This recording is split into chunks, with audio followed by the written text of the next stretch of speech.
नमस्कार विद्यार्थियों, श्री श्याम कॉलेज की ऑनलाइन क्लासेस में आपका स्वागत है। इस क्लास में हम बीए बीएड सेकेंड ईयर तथा बीए फर्स्ट ईयर के लिए समुद्र विज्ञान पढ़ रहे हैं, जिसमें हम पढ़ रहे हैं महासागरीय लवणीयता या ओशियन सैलिनिटी, जिसका ये तीसरा पार्ट है। महासागरीय लवणता में हमने महासागरीय लवणता क्या चीज़ है, कौन कौन से लवण महासागरों में मुख्यतः पाए जाते हैं, उनके स्रोत क्या है, और उसके बाद में सागरीय लवणता के नियंत्रक कारक या सागरीय लवणता को प्रभावित करने वाले कारक हम कह सकते हैं सागरीय लवणता के नियंत्रक कारक। कौन कौन सी चीज़ें हैं जो सागरीय लवणता को नियंत्रित कर रही हैं, उसके बारे में हम पढ़ रहे थे। सागरीय लवणता के जो नियंत्रक कारक हैं उनमें हमने वाष्पीकरण के बारे में पढ़ लिया था कि जिस प्रकार से वाष्पीकरण जिन भागों में ज़्यादा होता है वहाँ पर सागरीय लवणता है वो ज़्यादा देखने को मिलती है। इसमें भी हमने देखा कि इसमें जो हवा है उसमें नमी की मात्रा है वो कम होती है। जिन भागों में वायुमंडल में या वायु में नमी की मात्रा कम होती है और वाष्पीकरण ज़्यादा होता है, वाष्पीकरण अधिक जहाँ पर होता है और वायु शुष्क होती है, वहाँ पर सागरीय लवणता है वो ज़्यादा पाई जाती है। अलग अलग विद्वानों ने भी बताया कि कितने, जैसे कि 40 डिग्री उत्तरी अक्षांश पर 94 सेंटीमीटर है उष्णोदय के अनुसार, उसके बाद में 20 डिग्री उत्तरी अक्षांश पर 149 सेंटीमीटर के आसपास में सागरीय लवण जो वाष्पीकरण है वो हो जाता है। तो इस प्रकार से क्या है, लवणता का पहला जो नियंत्रक कारक है वो क्या बताया गया है, वाष्पीकरण। उसके बाद दूसरा जो कारक आता है, वाष्पीकरण कहाँ पर प्रभाव नहीं डालता, जहाँ पर नमी की मात्रा वायुमंडल में ज़्यादा होती है, जैसे कि भूमध्य रेखीय जो प्रदेश है वहाँ पर नमी की मात्रा वायुमंडल में ज़्यादा रहने के कारण वहाँ पर वाष्पीकरण का प्रभाव नहीं होता है, क्योंकि वहाँ प्रतिदिन वर्षा होती है, जिससे ताज़े जल की प्राप्ति है वो सागरों में होती रहती है। अब ताज़ा जल जब प्राप्त होगा तो उससे क्या होगा, लवणता में वृद्धि नहीं हो पाएगी, क्योंकि नया जल, लवण रहित जल जब उसमें सम्मिलित होगा तो लवणता है वो बढ़ नहीं पाती। इसके विपरीत अयनवर्ती भागों में या 20 से 40 डिग्री उत्तरी अक्षांश वाले भाग हैं वहाँ पर लवणता ज़्यादा पाई जाती है, क्योंकि वहाँ पर वाष्पीकरण ज़्यादा होता है और वर्षा कम होती है। तो पहला कारण तो हो गया वाष्पीकरण। दूसरा है वर्षा के द्वारा जल की आपूर्ति।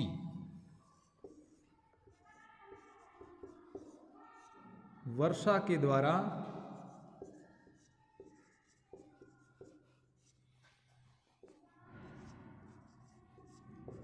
जल की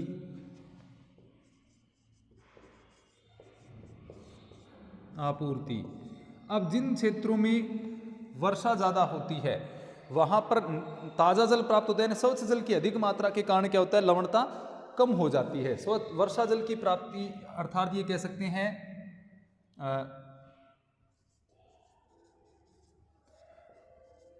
स्वच्छ जल द्वारा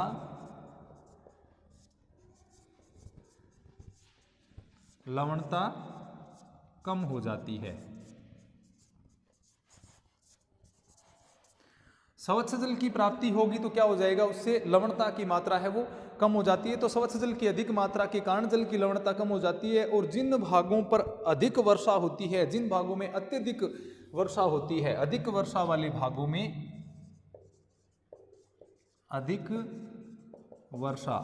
अधिक वर्षा जिस भाग में होगी वहां पर स्वच्छ जल की आपूर्ति भी क्या होगी, ज़्यादा होगी। ज़्यादा स्वच्छ जल मिलेगा, यानी उसमें वाष्पीकरण अवश्य हो रहा है, लेकिन स्वच्छ जल की आपूर्ति अधिक होने के कारण वो लवणता है वो बढ़ नहीं पाती, उसका स्तर है वो सामान्य रहता है। अब भूमध्य रेखीय प्रदेश में लवणता कम पाई जाती है, कारण क्या है,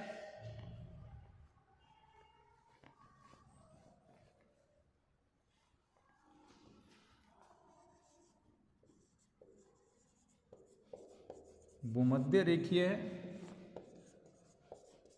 प्रदेश में लवणता कम। इसका कारण क्या है, स्वच्छ जल की आपूर्ति। तो वर्षा के द्वारा जल की आपूर्ति के कारण क्या होता है, भूमध्य रेखीय प्रदेश में भी यहाँ पर लवणता कम पाई जाती है। भूमध्य रेखीय प्रदेश जो है वहाँ पर उच्च तापक्रम होते हुए भी लवणता कम पाई जाती है, क्योंकि उच्च तापक्रम अवश्य है वहाँ पर, लेकिन वर्षा के द्वारा उस क्षेत्र में लगातार स्वच्छ जल की आपूर्ति होती रहती है, जिसके कारण उच्च तापक्रम होते हुए भी वहाँ पर लवणता कम पाई जाती है, क्योंकि स्वच्छ जल की आपूर्ति है वो निरंतर बनी रहती है। यानी जितना वाष्पीकरण होता है उससे ज़्यादा मात्रा में या उससे उतनी ही मात्रा में वहाँ पर क्या है, वर्षा के द्वारा जल की आपूर्ति हो जाती है, जिसके कारण क्या होता है, वो लवणता लगातार बढ़ नहीं पाती है, यानी उसका स्तर है वो सामान्य बना रहता है। अब जबकि जब अयनवर्ती भागों की बात करें, यानी जो करक एवं मकर रेखाओं के जो आसपास का क्षेत्र है, करक एवं मकर रेखा 23.5 डिग्री उत्तरी अक्षांश, 23.5 डिग्री दक्षिणी अक्षांश जो क्षेत्र हैं उनके आसपास के जो क्षेत्र हैं, अयनवर्ती भाग जिनको कहा जाता है, अयनवर्ती भागों में क्या होता है, न्यूनतम वर्षा होती है। न्यून वर्षा के कारण भूमध्य रेखीय प्रदेश की तुलना में देखें तो वहां पर क्या वर्षा कम होती है, तो अयनवर्ती भागों में न्यून वर्षा के कारण अधिक लवणता पाई जाती है। अयनवर्ती भागों में ये क्या कह सकते हैं, इसके अलावा अयनवर्ती भाग, तो अयनवर्ती भागों में क्या होता है, न्यून ताप जो वर्षा है उसके कारण वहां पर लवणता अधिक पाई जाती है। अयनवर्ती भाग में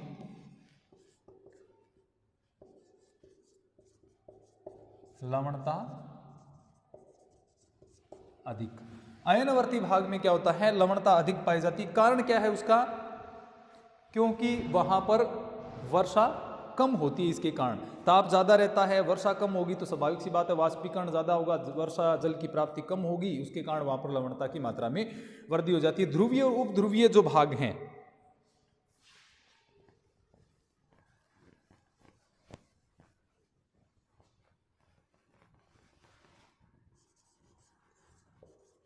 ध्रुवीय एवं उपध्रुवीय, ध्रुवीय एवं उपध्रुवीय भागों में क्या होता है कि यहाँ पर ये कह सकते हैं वर्षा की जो प्राप्ति है वो किस प्रकार से होती है, यहाँ पर हिम वर्षा होती है, तो अत्यधिक हिम वर्षा के कारण यहाँ पर जो हिमानी होती हैं वो कहाँ पर पहुँच जाती हैं, ध्रुवीय और उपध्रुवीय क्षेत्रों में हिम वर्षा, हिमानी कहाँ पहुँचती है, सागरीय भाग में। अब उससे क्या होगा, स्वच्छ जल की आपूर्ति होगी, और स्वच्छ जल की आपूर्ति होने के कारण उससे क्या हो जाता है, उन क्षेत्रों में यानी हिम वहाँ पर पहुँचती है जो कि शीतोष्ण प्रदेशों में अब जैसे भी पहुँचेगी, कहाँ पर, शीतोष्ण प्रदेश में, शीतोष्ण प्रदेश में पहुँचेगी तो वो क्या हो जाएगी, पिघलेगी, उसके पिघलने से वहाँ की लवणता क्या हो जाती है, कम हो जाती है। तो इस प्रकार से परिणाम स्वरूप ध्रुव के चारों ओर जो लवणता है, ध्रुवीय भाग है, ये मान लीजिए ध्रुव है, इसके चारों ओर का जो भाग है वहां पर क्या होता है, लवणता कम पाई जाती है। ध्रुवीय भाग के चारों ओर लवणता कम पाई जाती है। तो ये भी इसका एक कारण है कि ध्रुवीय भागों में लवणता कम पाई जाती है। इसका कारण क्या है कि ध्रुवीय भाग में हिम वर्षा होती है, ध्रुवीय भाग में उपध्रुवीय हिम भाग जो हैं उनमें हिम वर्षा होती है, और वो हिम वर्षा से जो हिमानियाँ हैं वो सागर में आती हैं, और जो कि शीतोष्ण प्रदेशों में जाकर के वो हिम है वो पिघल जाती है, जिसके कारण स्वच्छ जल की आपूर्ति होती है। इससे ये होता है कि जो उपध्रुवीय भाग हैं या ध्रुव के चारों ओर का जो प्रदेश है वहाँ पर लवणता कम हो जाती है। तो ये दूसरा नियंत्रक कारक हो गया, वर्षा के द्वारा जल की आपूर्ति, या ये कह सकते हैं वर्षा के द्वारा स्वच्छ जल की आपूर्ति। उसके बाद में तीसरा नियंत्रक कारक आता है नदी जल का आगमन। नदी जल का आगमन,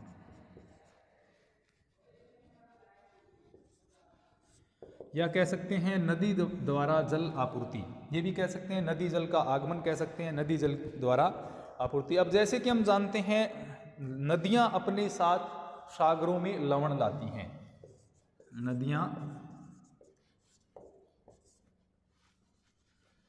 लवण कहाँ ले जाती हैं, सागर में। अब नदियां सागर में लवण ले जाती हैं, लेकिन उनकी मात्रा इतनी कम होती है, यानी स्वच्छ जल अधिक होता है, लवणता की मात्रा उसमें बहुत ही कम होती है। जैसे कि हमने स्रोत पढ़े, लवणता के स्रोत क्या हैं, सागरीय लवणता के स्रोत में पृथ्वी, उसके जो प्रक्रम है, अपरदनात्मक जो प्रक्रम विशेषतः हवाएं हैं या जो सबसे प्रमुख नदियां हैं, तो इनको मुख्य स्रोत माना गया। लेकिन लवण जो है, नदी जल में लवण की मात्रा बहुत ही कम होती है, स्वच्छ जल की मात्रा ज़्यादा होती है। इसलिए ऐसा माना जाता है कि जहाँ पर जिन भागों में नदियाँ अपना स्वच्छ जल सागर में उड़ेलती हैं, जिन भागों में नदियों का स्वच्छ जल सागर में आता है, या ये कह सकते हैं जिन भागों में नदियाँ अपना स्वच्छ जल सागर में उड़ेलती हैं, उन भागों में सागरीय लवणता कम देखने को मिलती है। जैसे कि उदाहरण के लिए हम कुछ नदियों की बात करें, जैसे गंगा है, कांगो है,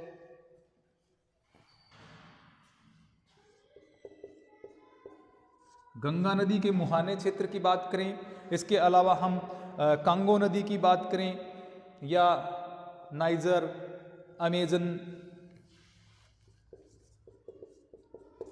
Congo, Niger, Amazon, Saint Lawrence, ये जो नदियां हैं, इनके द्वारा अपना जो स्वच्छ जल है वो सागरीय भाग में उड़ेला जाता है। अब सागरीय भाग में उड़ेला जाता है तो इन नदियों के मुहाने जो हैं, या हम डेल्टाई भाग कह सकते हैं, जहाँ से नदियाँ सागर में प्रवेश करती हैं, नदियों के मुहाने पर लवणता कम पाई जाती है। तो इन नदियों के जो मुहाने वाले प्रदेश हैं वहाँ पर लवणता कम पाई जाती है, क्योंकि इनके द्वारा यहाँ पर स्वच्छ जल उड़ेला जाता है। Ganga, Congo, Niger, Amazon, Saint Lawrence सभी बड़ी नदियाँ हैं, बड़ी जल राशि इनके द्वारा सागरीय भाग में पहुँचाई जाती है। तो सागरीय भाग में बड़ी जल राशि इनके द्वारा पहुँचाए जाने के कारण ये जिन क्षेत्रों में, जिन सागरीय भागों में ये प्रवेश करती हैं, वहाँ पर इनके मुहाने वाले भाग जो हैं वहाँ पर क्या हो जाती है, लवणता कम हो जाती है, क्योंकि इनके द्वारा स्वच्छ जल है उसकी बड़ी मात्रा में आपूर्ति उन क्षेत्रों में की जाती है। इसके अलावा नदियों का ये जो प्रभाव है इसको हम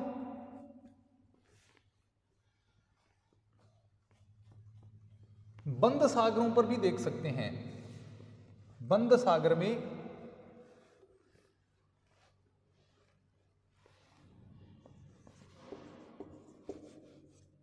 नदी जल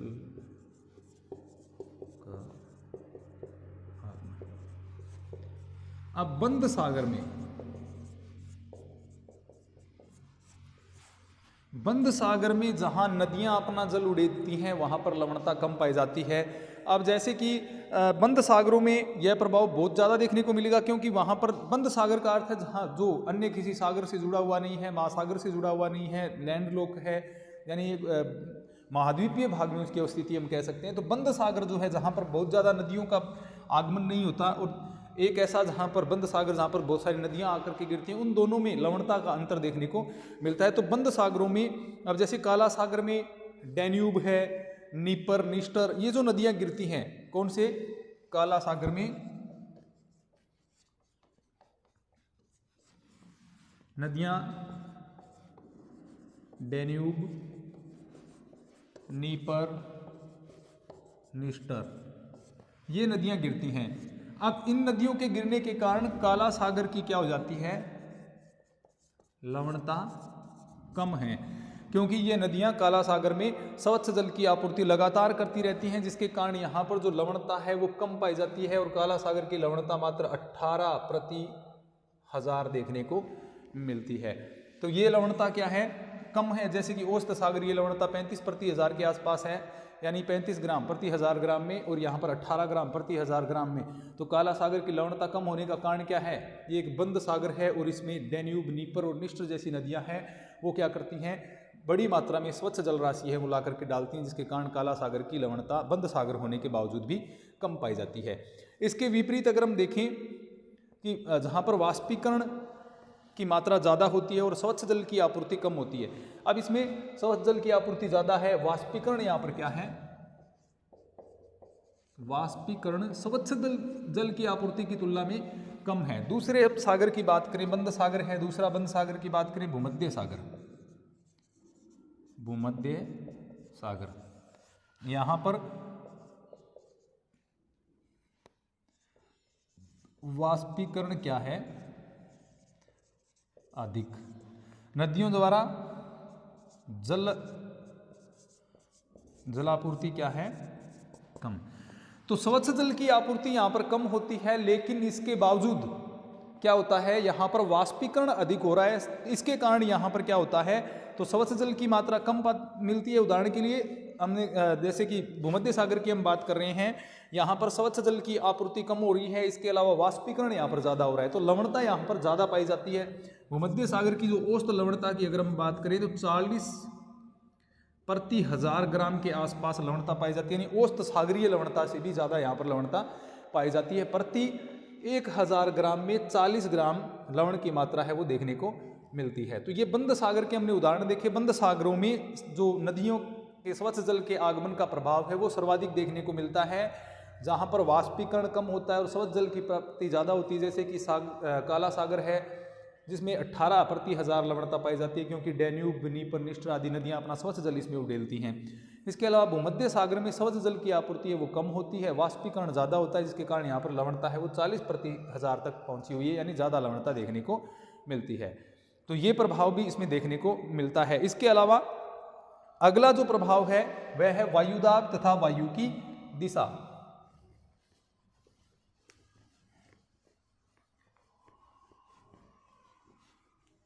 वायुदाब तथा वायु की दिशा।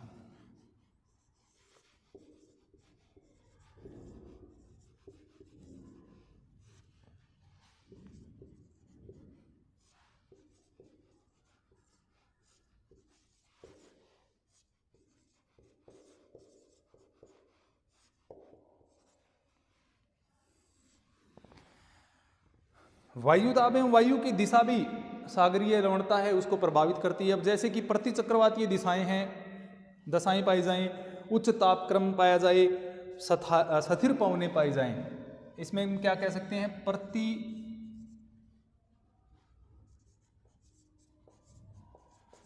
चक्रवातीय दशाएं। प्रतिचक्रवातीय दशाएं केंद्र से परिधि की ओर यहाँ से हवाएं हैं वो त्वरित गति से चलने लग जाती हैं। तो प्रतिचक्रवातीय दशाएं जो होती हैं उनमें, प्रतिचक्रवातीय जो दशाएं हैं उनमें मौसम अधिकांशतः क्या रहता है, साफ रहता है, यानी वर्षा की कमी होगी। उसके अलावा उच्च तापक्रम, तापमान ज़्यादा है, पवनें कैसी हैं, स्थिर पवनें। तो ये भी एक विशेष कारण रहेगा, स्थिर पवनें, उच्च तापक्रम, प्रतिचक्रवातीय दशाएं। पवनें किस प्रकार से चल रही हैं, स्थिर हैं, एक ही दिशा में लगातार चलती रहेंगी, तो वो दूसरे भाग से लवणता को ला करके उसमें एकत्रित कर देंगी। यानी जैसे कि पूर्व की ओर से हवाएं जब चलेंगी तो वो पश्चिमी तट के ऊपर ला करके हवा जो लवणता है उसको बढ़ा देती हैं। इसके विपरीत जैसे कि हम प्रतिचक्रवातीय दशाओं में लगातार हवाएं स्थिर एक ही दिशा में चलती रहेंगी, तो जिस भाग की ओर चल रही हैं, जहाँ पर ये पहुँचेंगी वहाँ उस भाग में बहुत सारे जो लवण हैं उनको एकत्रित करने का कार्य करती हैं। तो वायु की दिशा में अब जैसे कि अयनवर्ती भागों में इस प्रकार की दशाएं देखने को मिलती हैं, प्रतिचक्रवातीय दशाएं हैं वो अयनवर्ती भागों में ज़्यादा देखने को मिलती है। तो अयनवर्ती भागों में लवणता भी ज़्यादा देखने को मिलती है। तो ये एक दूसरे को प्रभावित करने वाले कारक हैं। तो उसके बाद में हम देखें कि हवाएं लवणता की पूर्ण जो वितरण है उसमें विशेष प्रभाव अपना डालती हैं। भी लवणता जैसे सागर में कौन से भाग में कितनी पाई जाती हैं उसके ऊपर लवणता का भी विशेष प्रभाव देखने को मिलता है। किस प्रकार से, जैसे कि हवाएं जहाँ से चलेंगी और जहाँ पर पहुँचेंगी, यानी एक स्थान से अपने साथ खारे जल को ले जा करके दूसरे स्थान की लवणता को बढ़ा देती हैं। जिस प्रकार से कि एक सागरीय भाग है, यहाँ से हवाएं चल रही हैं, यहाँ के लवणीय जल को ला करके यहाँ एकत्रित कर देती हैं, जिसके कारण इस भाग की लवणता को क्या कर देती हैं, ये बढ़ा देती हैं। तो इस प्रकार से लवणता के पुनर्वितरण में महत्वपूर्ण स्थान रहता है। इसके बाद में अब जहाँ से जल हटाया जाएगा, जैसे कि मैंने ये चित्र में बताया, जैसे ये मान लीजिए हम ए स्थान है और ये बी स्थान है, हवाएं ए से बी की ओर चल रही हैं, ए से बी की ओर, बी पर लवणता लगातार बढ़ेगी, ए से जल को हटा करके यहाँ ले जाएगी। अब जल ए का ऊपर का हटेगा तो नीचे का जल क्या होगा, ऊपर आएगा। नीचे का जल जब ऊपर आएगा तो उसमें क्या हो जाएगी, लवणता कम, और यहां हो जाएगी लवणता अधिक। तो ये पुनर्वितरण है वो किसके द्वारा किया जा रहा है, हवाओं के द्वारा। तो परिणाम स्वरूप क्या है, यहाँ भाग में लवणता कम हो जाती है और इस भाग में क्या हो जाती है, लवणता ज़्यादा हो जाती है। अब जैसे कि हम देखिए व्यापारिक पवने हैं वो महाद्वीपों के पश्चिमी किनारे जो होते हैं वहाँ पर से व्यापारिक हवाओं की पहले हम दिशाएं देखें। जैसे कि उत्तरी गोलार्ध की बात करें तो इस तरह से व्यापारिक पवनें हैं वो उत्तर पूर्व से दक्षिण पश्चिम की ओर चलती हैं। तो ये क्या करती हैं, महाद्वीपों के पश्चिमी किनारे से खारे जल को ले जाकर के पूर्वी किनारे पर ले जाती हैं। अब जैसे कि यहाँ पर हम बात करें कि ये उत्तरी अमेरिका का पूर्वी किनारा है, ये हवाएं यहाँ पर ले जाकर के इसको क्या कर देती हैं, एकत्रित कर देती हैं।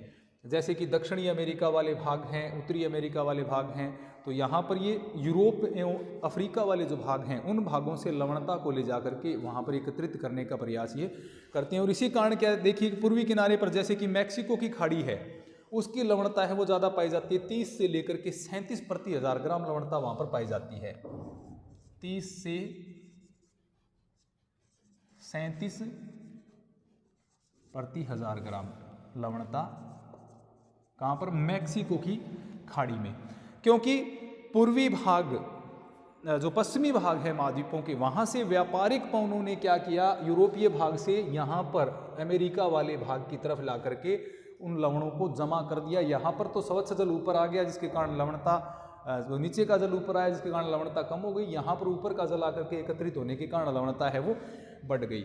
इसके विपरीत कैलिफोर्निया तट पर लवणता कम पाई जाती है। इसी अक्षांश की हम बात करें, कैलिफोर्निया तट यानी हम कौन से तट पर आ गए, पश्चिमी तट पर आ गए। पश्चिमी तट पर यहाँ से हवाएं हैं इनको ले जाती हैं कहाँ पर, एशिया के पूर्वी तट की ओर। तो ये फर्क है वो देखने को मिलता है, किसके कारण, ये व्यापारिक पवनों का प्रभाव यहाँ पर देखने को मिलता है। तो पछुआ हवाएं इसके विपरीत करती हैं, यहाँ पर ये पूर्वी तट की लवणता को कम कर देंगी, पछुआ हवाएं क्या करेंगी, पूर्वी तट की लवणता को। अब पछुआ हवाएं हैं वो इनसे ऊपर की ओर से जाएंगी तो वो क्या करेंगे, जैसे उत्तरी अमेरिका का पूर्वी भाग है वहाँ से लवणों को ले जाकर के उत्तरी पश्चिमी यूरोप की तरफ ले जाती हैं। क्योंकि वो कहाँ से आ रही हैं, वो दक्षिण पश्चिम से उत्तर पूर्व की ओर चल रही हैं। तो पूर्वी किनारे की लवणता कौन कम कर रही हैं, पछुआ हवाएं, और पश्चिमी किनारे की लवणता को कौन कम कर रही हैं, व्यापारिक हवाएं हैं वो कम कर देती हैं। तो इस प्रकार ये वितरण को प्रभावित करती हैं। कभी कभी तो ये हवाओं के कारण लवणता है वो घट जाती है, क्योंकि जो हवाएं हैं वो कम खारे जल से जो अधिक खारा जल है उनका मिश्रण करने के कारण ये लवणता को कम करने का भी प्रयास करती है। तो दोनों प्रकार का इनका प्रभाव है वो देखने को मिलता है। तो लवणता ने हवाओं ने किस प्रकार से प्रभावित किया, एक भाग के खारे जल को ले जाकर के दूसरे भाग में एकत्रित किया, जिसके कारण क्या है, लवणता बढ़ती है। जैसे कि व्यापारिक हवाएं हैं वो पश्चिमी भाग की लवणता घटाती हैं और पूर्वी भाग की लवणता को बढ़ाती हैं। इसके विपरीत जो पछुआ पवनें हैं वो पूर्वी भाग की लवणता को कम करती हैं और पश्चिमी भाग की लवणता को बढ़ाने का कार्य करती हैं। तो ये 4 नियंत्रक कारक हमने देखे। बाकी के जो इसके नियंत्रक कारक हैं या अन्य प्रभाव जो हैं उनके बारे में हम अगली क्लास में पढ़ेंगे। धन्यवाद।